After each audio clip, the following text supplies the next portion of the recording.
Good evening, y'all. Welcome back to the channel, Blue Line, Generation X Stories. What came to mind to me today was, y'all remember back in the day when the Cabbage Patch dolls were real big? Everybody wanted one. They were so big you couldn't find them nowhere. They was in demand. You couldn't find them. I think in the 80s, I think one certain Christmas, all the girls wanted Cabbage Patch dolls, and the boys wanted them darn Rubik's cubes, and and that was the time, all the martial art movies were coming out, Chuck Norris and Bruce Lee, and all the good action movies coming out, and all the kids. That's when karate and all that was just coming in. The thing around town when I was growing up was always taekwondo, and that's a lot of feed, and ended up being a sport more or less. But if you wanted to learn defense, that's a whole different mindset. I love martial arts, but if you want to learn defense, I think Japanese type karate has a little bit of everything in it. But the mindset's different. What works in the dojo ain't compatible on the street. Just remember that. But I remember the times, boy. Going to school, and we all had something to do. We didn't have computers and cell phones and all that. I think later on, once I graduated high school, a few years after, they come out with pagers and that thing. But Christmas time used to be the big thing. Everybody decorated the yard, the house, had the huge tree, and like I said in the other video, older folks would keep the families together, and we always had a good time. And I see that fading away now, man. It's totally different. Totally different. And the crime that's gone up, man. I got it this morning, I saw on the news up near Raleigh, which was Cary.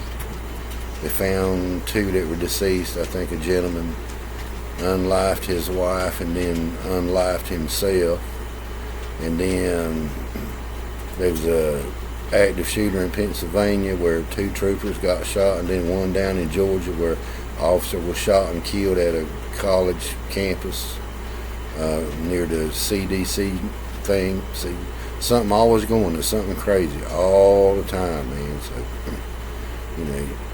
say a prayer to your officers, those in law enforcement, and those that are in the emergency services that have to go out and have to deal with this stuff. Put yourself in their place. It's not always easy. It's no matter what you see on the news, it's not easy. So crazy people, crazy people, crazy people. Yeah, man, going through them fads when I think about it. Crazy. Times are just different, man. I worked at Pizza Hut in Hope Mills, so as a delivery driver, and I helped do everything else. But we had fun, man. We made it fun. We'd be out till 1 o'clock in the morning till closing. We'd have to clean the restaurant up, and get home, go to bed, have to get up and go to school. Get up at 6 to go to school. So I was on a work release program, so I got out of school early, but I had to go right to work. Different stuff we'd have, man. Different things. The fads that came out.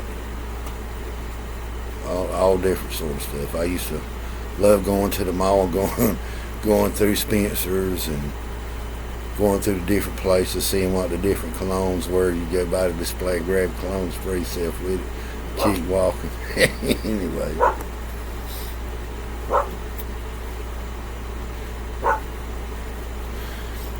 Quick Blue Line story for you that's funny. This will be a short video. I was trying to find out things to talk about, and I'm all over the place trying to find something to talk about Generation X and then Blue Line. But anyway, There's a friend of mine that was a deputy down in Dillon County, just across the state line. And late at night, there was an old boy that worked, I think he worked at Maxton. But just across the line, the radio range could reach, and he was always playing jokes on the boy. He could take the radio and tap the mic, tap, tap, tap, tap, tap, tap, you know. If you tapped it fast enough, it sounded like an old helicopter, you know. So he said, he was sitting out there one night and he tapped, he said, Dillon County Chopper won the Maxton car team, mate. Like that. The Maxton car said, go ahead, Chopper one, I hear you. He said, I'm having some trouble. I'm going to land at your high school. I'm going to land in the football field, just to be aware. He'd say, 10-4, I hear you, but I don't see you nowhere. And he kept hitting that thing. He said, never mind, I believe I can make it back to Dillon. I think I'm pretty good, but I appreciate it like that.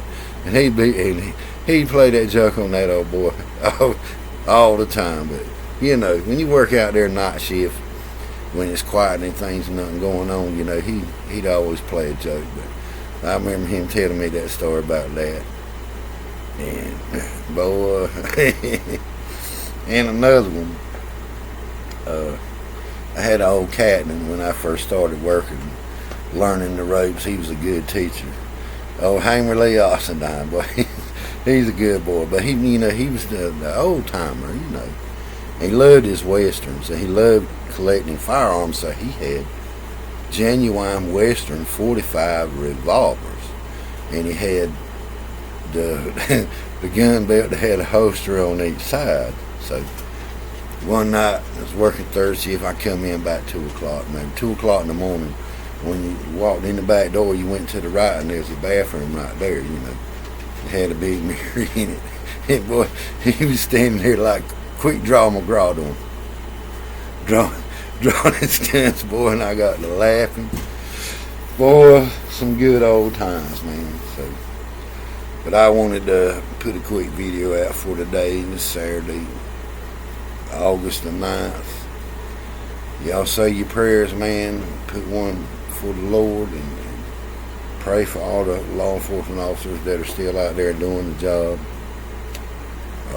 Pray things get better so we can stop all this devilment. So, as they're saying, Rob Coach, shine, yeah. See y'all later, man. I'll be back tomorrow with another video. God bless you.